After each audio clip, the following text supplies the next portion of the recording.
ఇట్లాంటి పరిస్థితి వచ్చినప్పుడు there is a method and కానీ ఇక్కడ మాల్యాద్రి గారు ఇదే గనక పాకిస్తాన్ అయితే వాళ్ళు ఈ మానవత్వాలు, ఈ మంచితనాలు, ఈ జాలి, దయ ఇవే ఉండవు కదా సార్? ఖచ్చితంగా ఉండవండి. అక్కడ మతపరమైన అంటే వాళ్ళు ఏమంటారంటే దుర్మార్గులు. వాళ్ళు ఇంకా నేను చెప్పాలంటే వాళ్ళకి మానవత్వం ఉండదు, ఉచ్చం నీచం ఉండదు. మత ఛాందస్యవాదులు అండి, ఛాందస్యవాదులు.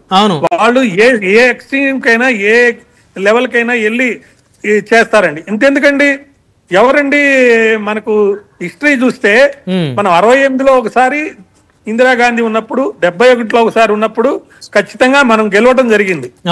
యుఎన్ ఇంటర్ఫియర్ అయ్యి మీరు వెనక్కి వెళ్ళంటే మనం వెనక్కలు వచ్చాం. కానీ అట్లాంటిది ఇప్పుడున్న పరిస్థితుల్లో వాళ్ళు వెళ్తున్నారా, చేస్తున్నారా? నిన్న కూడా అతను ఇలా అన్నాడంటే దాని అర్థం ఏంటండి? ఎంత అహంకారంతో, ఎంత అహంకారమే కాదండి, ఉన్మాదం హెచ్చరిస్తున్నాడు. ఉన్మాదంతో వాళ్ళు మన భారత పౌరుల్ని, అధికారుల్ని వాళ్ళు అతను ఈ విధంగా చూపిస్తున్నాడు. చూడండి, వాడు టెర్రరిస్ట్. వాడిని ఎక్కడ దాచిపెట్టారండి? వాడిని ఎవరు ఎక్కడ వాళ్ళు అసైలం ఇచ్చింది? ఆ టెర్రరిస్ట్ కి పెంచి పోషించింది వాళ్ళే కదా. ఒసామా బిన్ లాడెన్ పెంచి పోషించింది, దాచిపెట్టింది. నాకు ఆ పేరు తీసుకోవడం కూడా ఇష్టం లేక నేను పేరు చెప్పాను.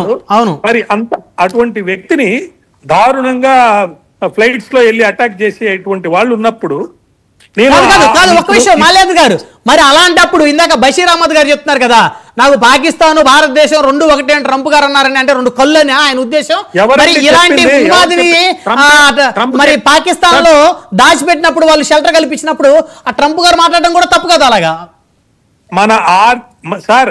మన దేశం స్వతంత్ర దేశం అండి. ట్రంప్ యొక్క కామెంట్స్ ని మనం కన్సిడర్ అవసరం లేదు. రైట్ మళ్ళీ వస్తాం సార్, మాట్లాడదాం.